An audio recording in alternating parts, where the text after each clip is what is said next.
Hey everybody, it's Sarah Donovan, and we are doing our author talk, where we are having conversations with authors who have generously contributed to Just YA.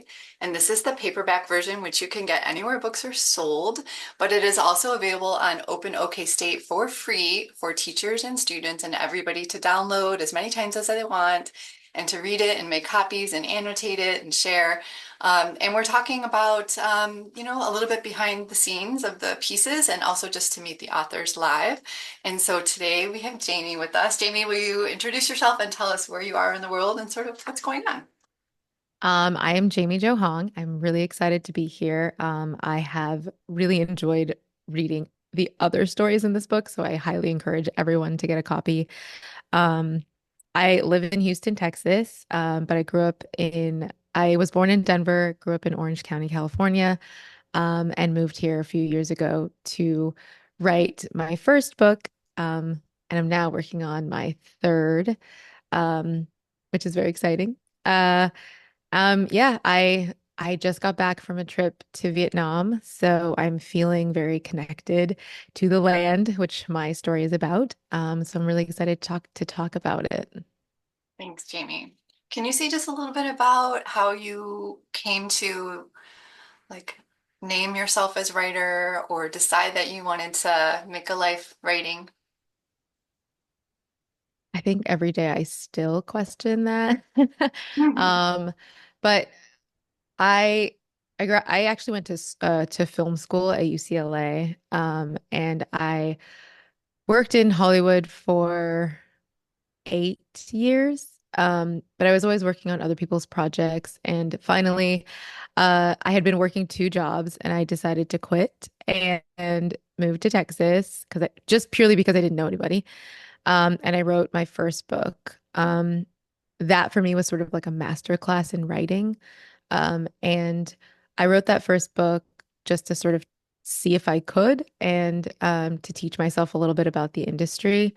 Um, and then I wrote my second book, which is my YA book, My Father the Panda Killer. I don't know if you can see that. And it took me a long time to find an agent, to get published. Honestly didn't think it was going to happen. I feel like the universe uh, opened up after, society kind of realized that we need diverse books. And I think a doorway really opened. I don't know how long it would have been that I would still be waiting, had the people before me not really pushed for diversity in books. So um, I'm really grateful. And I feel like my journey sort of really took off because I started seeing other authors uh, take off too. And I thought, okay, this is our time. Let's go. So yeah, I think now I write full time, which is a joy, and take care of a 3-year-old, which is also a joy sometimes. No, he's great.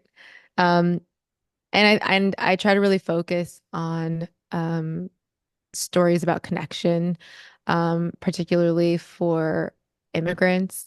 And like my family, like I come from a family of refugees. So I really try to focus on things that help us connect back, but also encourage us to move forward.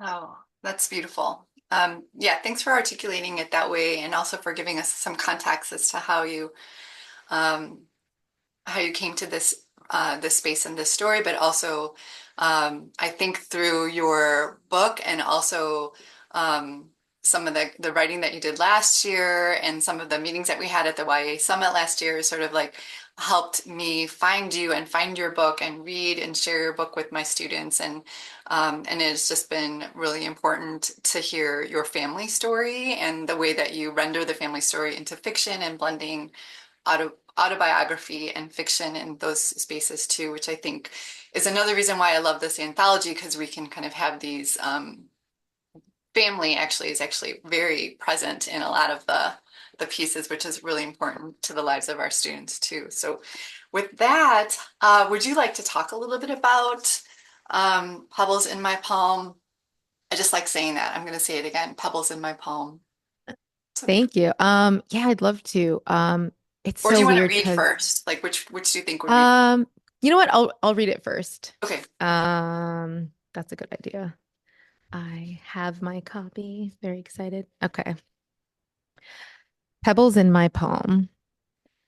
Dirt in my hand, pebbles in my palm. Heritage in Vietnam. Home is where I am. Words I know dance on the breeze. Hoa hồng is a rose. Hoa san, a lotus.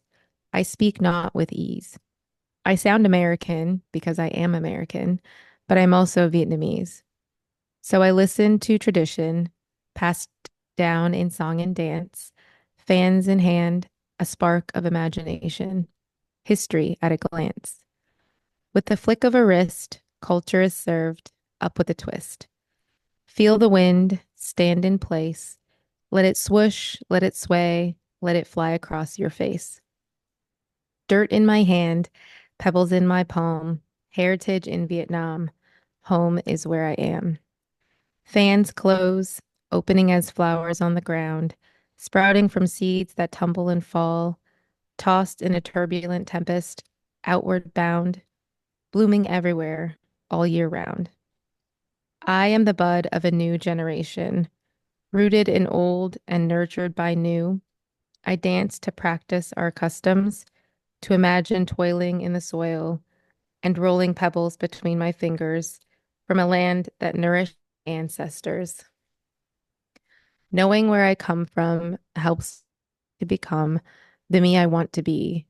And if I ever lose my way, I will reach for the earth, press dirt in my hand, squeeze pebbles in my palm, think of my heritage in Vietnam, and remember that home is where I am.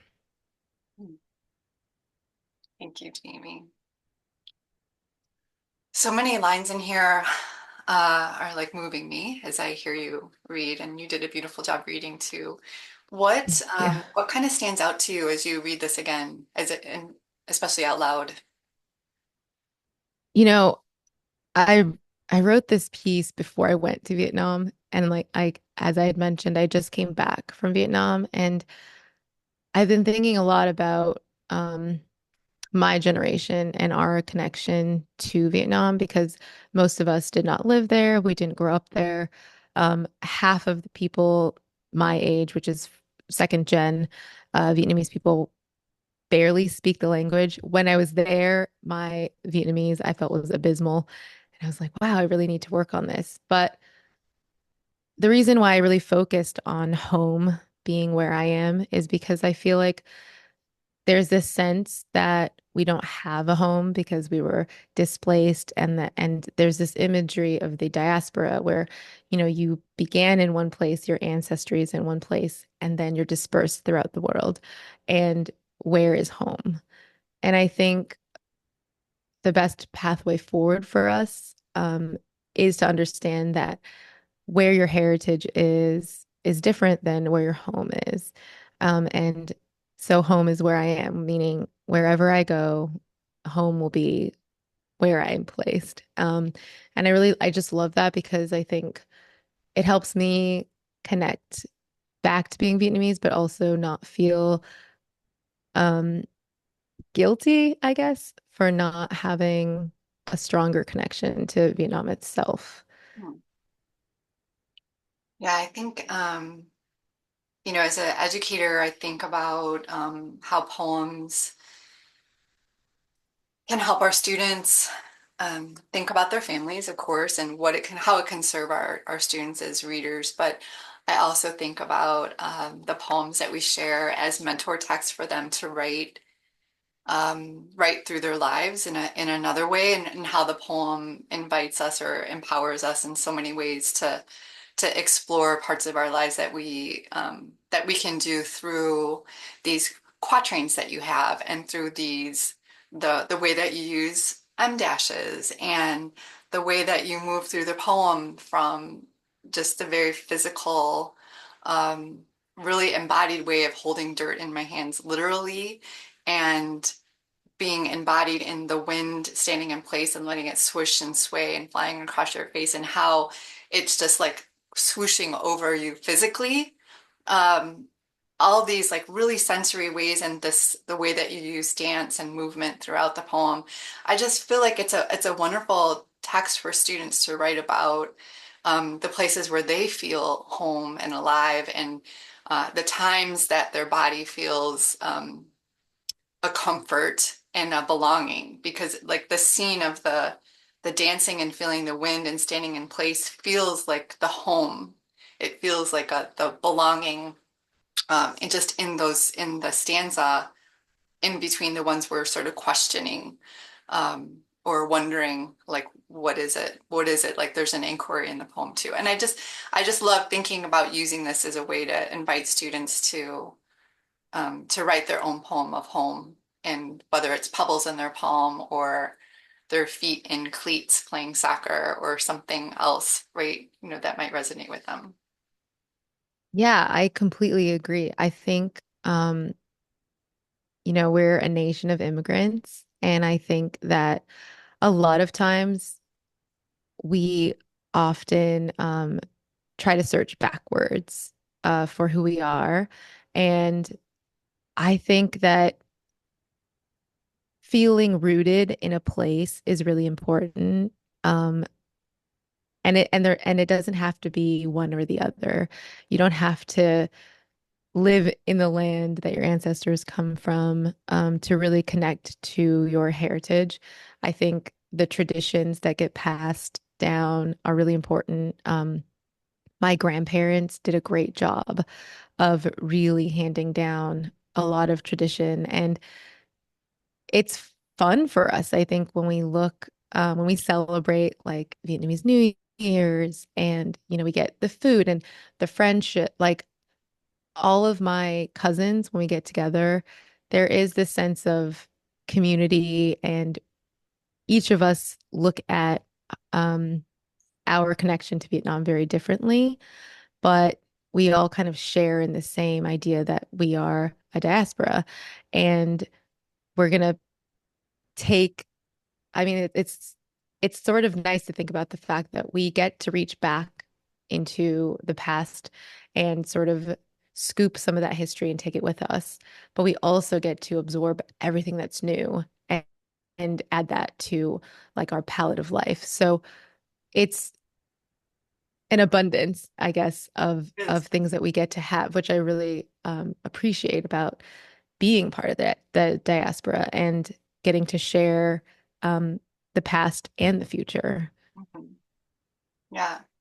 Well, you said the word diaspora a few times, and I think this might be a new term for some of the students and even teachers for that matter, in thinking about, um, can you say just a little bit more about the word and what that word means for you? When I think of the word diaspora, I imagine a dandelion. It is a flower that blooms in one place and then the wind blows and it's pushed all throughout the world. And so those seeds then grow in different environments, different places, different countries, if you will. And they become a new version of the dandelion. What I like about dandelions is that they come in a variety of colors. So I like the idea that it might have sprouted as white, but when it gets to America, maybe it's pink. Maybe something comes out in orange in Australia, you know. Um, I like the idea that you carry your history with you, but you get to grow and you can find nourishment in a new environment. And you still are the same flower. Hmm. Do you have a dandelion on the cover of that book? I'm trying to think On of like, my book, yeah, is there a flower on there? No. no, I feel like there's there yellow. are leaves. Is there, yeah, There okay. is there is a lot Oh, of okay. yellow now. Have you written a poem about with the dandelion? No, I don't think Okay. so. I feel like there's a poem waiting there. Yeah, I think so too. I was just imagining it and I was like, this feels very familiar, even though that's actually the first time I've described it. It's the first time I've been asked to describe the diaspora, which is interesting. Okay, well, please, will you write that? I mean, it's going to be recorded here. So I think the poem or an essay about that, I think, it's just, it, it is really important. And the way that you also talk about refugee and being displaced people, that's forcibly removed versus immigrant who might be choosing or the circumstances around. Like, I think the language matters. And I also think, but I do know that the word diaspora is not, it's not commonly included in, I teaching didn't preparation or, right. I didn't learn about it until I was in college. And reading uh I think Viet Thanh Nguyen's book, he mentioned it and I was like, what is this? He's like, we are the diaspora. And I was like, we are what? So like, yeah, I think that's probably very common. And maybe it's why I've said it so much is because I want it to become a familiar word Yes.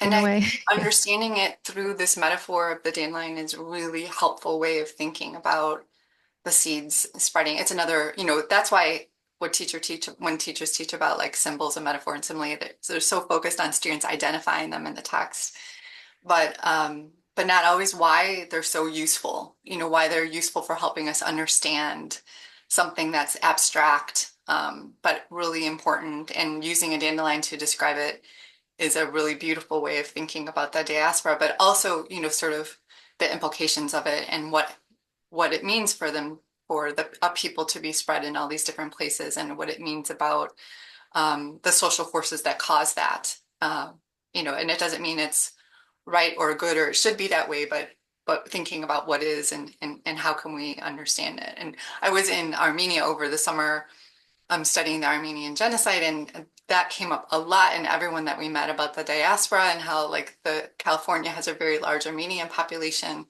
and what it means for them to have found one another in different spaces to kind of cultivate and keep alive elements of their culture when they're spread so far out. But they're always looking for where is everybody else and how can we connect there?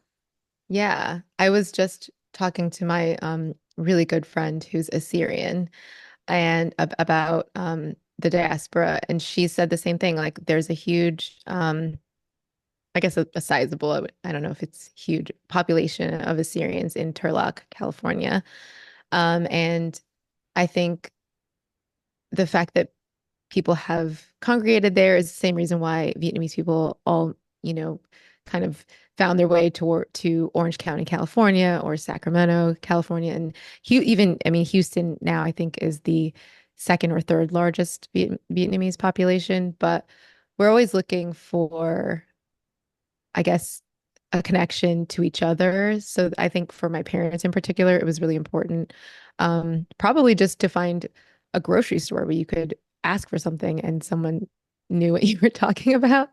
Um, in my in my current book, I had written this scene about so Orange County, California is like sort of the little Saigon of the United States. It's like a miniature Vietnamese community, and but it's relatively new. And back when my parents first got here, uh, there weren't a lot of Vietnamese like spices, ingredients, food things. Um, and I think about a lot like there are canned things you can get, right? Like fish sauce came over relatively quickly, but um, fresh, there are like uh not it's not like lettuce, but they're garnishes, Vietnamese garnishes that go on top of like almost every Vietnamese dish. And I think until people started growing them here, but I can only imagine how long it took to get the seed to be able to grow those things here where we have them in abundance now. But for how many years did they have to eat like the pho dish without this garnish, Mm. right? Yeah. Um, yeah. Yeah. Yes. I think I mean, that's like this great perspective, right? That understanding diaspora can help, I think, students understand why, why are there these communities, or why do communities find one another and then cultivate um, to keep culture alive and to find to keep their home coming in different places, right? And in different forms, whether it's the food or the clothing or the traditions, and and when you have a community that shares this, even while you're in the United States, of course, um, that it's a way of also keeping our country beautiful by having all of these rich practices and foods and clothing and ways of being, like it's just a really important to think about and emphasize. And I think your poem, again, does a beautiful job of that. Well, I wonder, we've been Thank talking you. for a while now, and I've really enjoyed it. I wonder, can you say a little bit about this book that you have coming out and kind of what's next for you? Yeah, so My Father the Panda Killer was my first YA novel, and it follows Jane and her father. And I just finished the companion book to this one, which is called My Mother the Mermaid Chaser. And it's about the younger brother looking for their mom. So it's two different characters, but the same family. They can be read out of order. You don't need to read one before the other. And they can be read as standalones. Um, to be honest, I didn't plan to write the second one.